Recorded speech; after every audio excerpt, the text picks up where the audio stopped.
नमस्कार, मैं हूं विकास सुरीजा और आप देख रहे हैं अब तक टाइम। दोस्तों, पहुंचे करनाल के मंगल सैन में, जहां पर कांग्रेस पार्टी द्वारा कार्यक्रम का एक आयोजन किया गया। धन्यवाद समारोह का आयोजन किया गया, जिसमें पहुंचे हैं खास तौर पर कांग्रेस के प्रदेशाध्यक्ष उदय भान पहुंचे हैं यहाँ पर। उनसे इस मौके पर उन्होंने उपस्थित कार्यकर्ताओं का धन्यवाद किया। लोकसभा चुनाव के अंदर कांग्रेस का वोट बैंक बड़ा है, ऐसा उनका कहना है। इसके अलावा आपको बता दें, उपचुनाव जो करनाल में हुआ था उसके लिए भी धन्यवाद किया। चलिए सीधा सुनवाते हैं क्या कहना है उदय भान का। प्रदेश के बहुत ही सम्मानित, सर्वप्रिय, जनप्रिय जन नेता, पूर्व मुख्यमंत्री, नेता प्रतिपक्ष आदरणीय चौधरी भूपेंद्र सिंह हुड्डा जी हमारे करनाल लोकसभा से अभी जो चुनाव लड़े, जब आपने उनका संबोधन सुना, हमारे बहुत ही जुझारू नेता, हरियाणा प्रदेश यूथ कांग्रेस के अध्यक्ष आदरणीय भाई दिव्यांशु बुद्धिराजा जी हमारे बीच में उपस्थित, इसराना से विधायक श्री बलबीर सिंह बाल्मीकि जी हमारे बीच में उपस्थित, नीलोखेड़ी से विधायक जिन्होंने हमारी पार्टी को अपना समर्थन दिया, आदरणीय श्री धर्मपाल गोंदल जी, हमारी बहन सुमिता सिंह जी, हमारे जो करनाल से जो आपके विधानसभा का चुनाव लड़े और दो मुख्यमंत्रियों के खिलाफ चुनाव लड़े, आदरणीय सरदार त्रिलोचन सिंह जी, और मंच पर बैठे हुए मेरे सभी सम्मानित नेतागण, जो नाम सबका हो नहीं सकता संभव, सभी नेतागण और सभी करनाल के कोने कोने से आए हुए मेरे सभी सम्मानित बुजुर्गों, कांग्रेस पार्टी के निष्ठावान कार्यकर्ता साथियों, मेरी सभी माताएं बहनों, बहुत लंबे समय से आप इंतजार कर रहे हैं। हम चाहेंगे कि बहुत कम समय में आप लोगों का समय लें। मैं सबसे पहले आपको बधाई देना चाहूंगा कि आप लोगों ने एक बहुत ही तगड़ी लड़ाई लड़ी। मनोहर लाल खट्टर जो 10 साल तक, 9.5 साल तक इस प्रदेश के मुख्यमंत्री रहे, उसके खिलाफ हमारे युवा साथी श्री दिव्यांशु बुद्धिराजा ने जिस तरह से खट्टर साहब को नाकों चने चबाने का काम किया आपकी बदौलत, वो अपने आप में एक बहुत ही रिकॉर्ड है। और जैसा कि बताया कि जो कांग्रेस पार्टी ने जो वोट अर्जित किए हैं इस लोकसभा में, आप सबको पता है कि पहले हमारी एक भी सीट नहीं थी, 0 सीट, अब 5 सीट आई हैं। पहले हमारी 10 विधानसभाओं में लीड थी और भारतीय जनता पार्टी की 79 विधानसभाओं में लीड थी, एक में जेजेपी की थी। आज हम 10 से बढ़कर के 46 विधानसभाओं में पहुंचे हैं और भारतीय जनता पार्टी 79 विधानसभाओं से घट करके 44 विधानसभाओं में पहुंची है।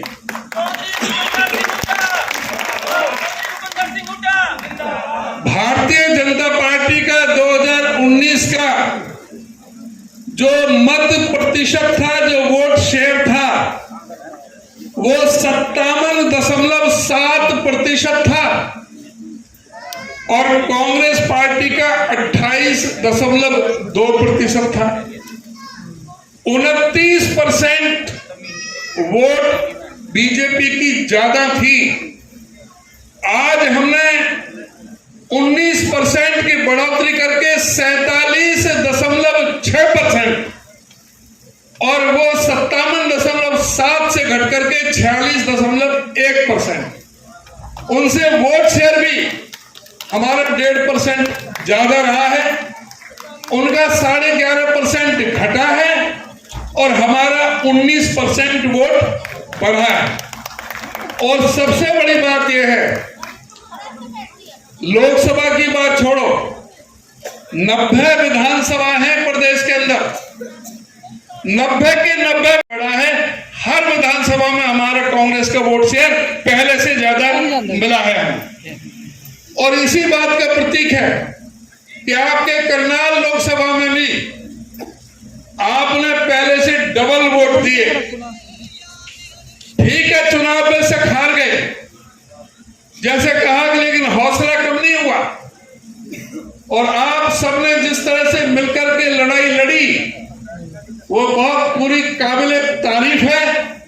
बिल्कुल मनोबल किसी का कम होना नहीं चाहिए और आगे की लड़ाई के लिए एक साथ में जुट जाना चाहिए। 3 महीने 4 महीने बाद 3 महीने 4 महीने बाद विधानसभा का चुनाव होने जा रहा है। हमारी पार्टी ने लक्ष्य रखा है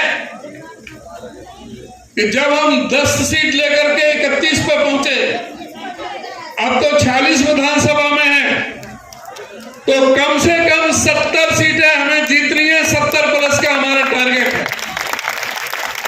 और इस भारतीय जनता पार्टी को बेनकाब करने के लिए आप सबको मेहनत करते हुए हर घर में, हर परिवार में, हर बूथ पर, हर गांव में कांग्रेस पार्टी का संदेश, कांग्रेस पार्टी का घोषणा पत्र, हरियाणा प्रदेश कांग्रेस के जो 14 जो संकल्प हैं, अभी चुनाव घोषणा पत्र की मीटिंगें चल रही हैं। अभी पिछले हफ्ते मीटिंग हुई थी, उसमें कमेटियां बना दी हैं। हम क्या क्या कर सकते हैं, ये बहुत जल्दी चुनाव घोषणा पत्र की रिपोर्ट आएगी और उसको हम अपने चुनाव घोषणा पत्र में अपने 14 संकल्पों को समाहित करते हुए जो हमारा चुनाव घोषणा पत्र है वो आपको सब घर में पहुंचाना पड़ेगा। जब घोषणा पत्र, कांग्रेस का संकल्प पत्र हर घर में पहुंच जाएगा तो आपको चुनाव में हराने वाला कोई नहीं है। आपने फोकस रखना है विधानसभा में, इनको बेनकाब करना है। सवाल पूछना है कि हरियाणा प्रदेश हिंदुस्तान में बेरोजगारी में नंबर 1 पर क्यों है। हरियाणा प्रदेश जो हुड्डा साहब के समय जब इनको कमान सौंपी थी, जब 70,000 करोड़ का कर्जा था, आज 4,51,800 करोड़ का कर्जा कैसे हो गया। आज कोई बच्चा अपनी मां के पेट से जन्म ले रहा है तो 1,62,300 रुपए का कर्जा लेकर के पैदा हो रहा है। इनकी गलत नीतियों के कारण कानून व्यवस्था पूरी तरह से ठप है प्रदेश के अंदर। सोशल जो प्रोग्रेस इंडेक्स है उसमें भी हरियाणा को सबसे असुरक्षित प्रदेश बताया गया है। यहां पर किस तरह से किसानों की जो दुर्गति हुई, किस तरह से हमारे महिला पहलवानों के साथ बर्ताव हुआ, किस तरह से हमारे चाहे कोई भी कर्मचारी है, चाहे वो आशा वर्कर है, आंगनवाड़ी वर्कर है, चाहे दूसरे जो अध्यापक से और दूसरे जो है कर्मचारी, सबके ऊपर पानी की बौछार और लाठियां चलाई गई सरकार ने। जिसे छोटी सरकार कहते थे वो सरपंच भी नहीं बख्शे, उनमें भी लाठियां चलाई, किसी को इन्होंने बख्शा नहीं।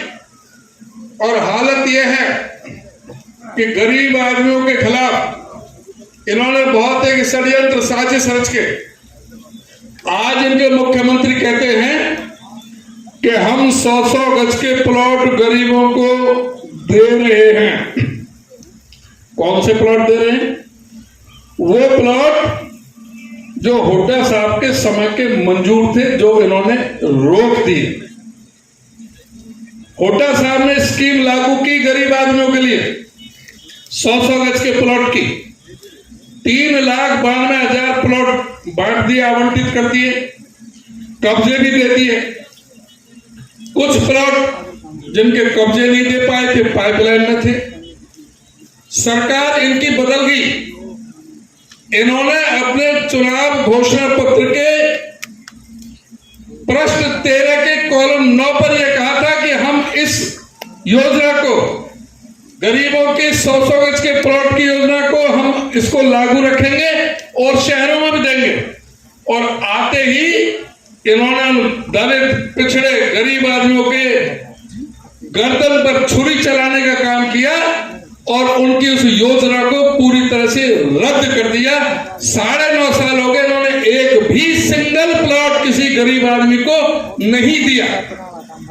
और अब 3 महीने बाद चुनाव है, तो वो प्लॉट जिनका कब्जा रोक दिया था हुड्डा साहब के द्वारा मंजूर किए हुए, उनके लिए भी ड्रामा कर रहे हैं।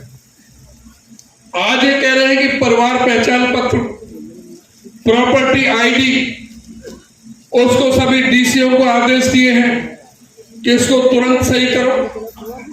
भाई पहले तो तुम्हें माफी मांगनी चाहिए। प्रॉपर्टी आईडी और ये परिवार पहचान पत्र पोर्टल, इन सब में किस तरह से लोगों के साथ भद्दा मजाक हुआ, किस तरह से सभी डीसी ऑफिसों में, एसडीएम ऑफिसों में लंबी लंबी लाइन लगती रही। सारा मीडिया, अखबार बड़े बड़े कॉलमों में लिख रहा था।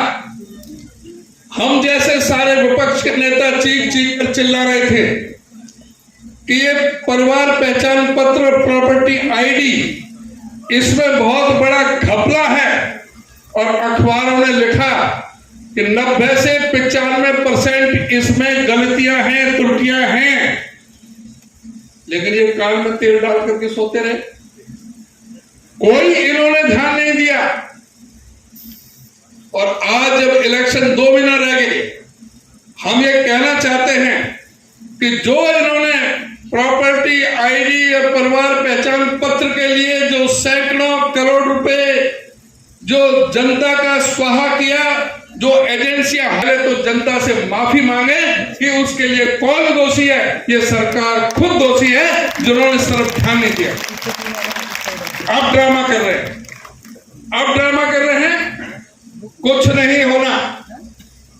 इनका सारा चेहरा बेनकाब हो गया।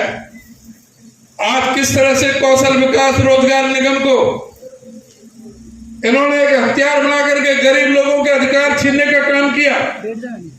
ना उसमें कोई मेरिट थी, ना उसमें कोई रिजर्वेशन थी, और ना पक्की नौकरी थी। कम पैसे में कच्ची नौकरी दे करके कौशल विकास रोजगार निगम का दुरुपयोग किया। उसी तरह से आज 2 लाख सरकारी पद खाली पड़े हैं। उसके लिए जिम्मेदार कौन है? आज अध्यापकों के, प्राइमरी से लेकर के कॉलेज के लेक्चरर तक लगभग 50,000 पद खाली पड़े, 58% पद खाली पड़े। इन सरकारी स्कूलों में किनके बच्चे पढ़ते हैं? इस प्रदेश के गरीब, दलित, पीड़ित, शोषित, उपेक्षित, सर्वहारा वर्ग के वो बच्चे उन स्कूलों में पढ़ने जाते हैं जिनके माँ बाप अपने बच्चों को प्राइवेट स्कूल में पढ़ाने का साहस नहीं रखते, सामर्थ्य नहीं रखते। आज उनको स्कूल से वंचित करने का काम किया जा रहा है। गरीबों को जिस तरह से मेडिकल और दूसरी जिस तरह से जो उसकी एडमिशन फीस थी, एससी के लिए 42,000 थी, इन्होंने वो 5 साल के लिए 50 लाख कर दी। क्या 40 लाख 50 लाख रुपए खर्च करके कोई अपने बच्चे को डॉक्टर बना सकता है? ये गरीब विरोधी है, दलित विरोधी है, व्यापारी विरोधी है, कर्मचारी विरोधी है। इन्होंने चाहे वो नोटबंदी के माध्यम से, चाहे जीएसटी के माध्यम से, सबसे ज्यादा हमारे व्यापारियों को लूटा। जो व्यापारियों को समझ नहीं आ रहा, सबसे ज्यादा व्यापारियों में सबसे पहले सुनारों पे चोट करी थी। जो आज हमारे जो वर्मा, जो अपने सोनार कम्युनिटी के जो आज हमारे में शामिल हुए, इन पे चोट की, कपड़े वालों पे चोट की, आड़तियों पे चोट की। सारी जो छोटी छोटी जो फैक्ट्रियां थी, जो छोटे लघु उद्योग थे, वो बंद हो गए। जिस फैक्ट्री में 500 आदमी काम करे, 100 रखे, 400 बाहर निकाल दिए, 12 करोड़ लोगों के रोजगार छीन लिया। लेकिन इस तरफ कोई ध्यान नहीं दिया। इन चीजों को बताएगा कौन? इन चीजों को आप बताएंगे। हरियाणा प्रदेश कांग्रेस के संकल्प विस्तार से हुड्डा साहब बताएंगे। डबल रिवीजन होगा, मैं अलग बताएंगे। मैं आपसे ये कहना चाहूंगा कि हमारी पार्टी के जो संकल्प हैं इनको लेकर के घर घर तक, गांव गांव में पहुंचा दो। 3 महीने बिल्कुल विश्राम नहीं करना है।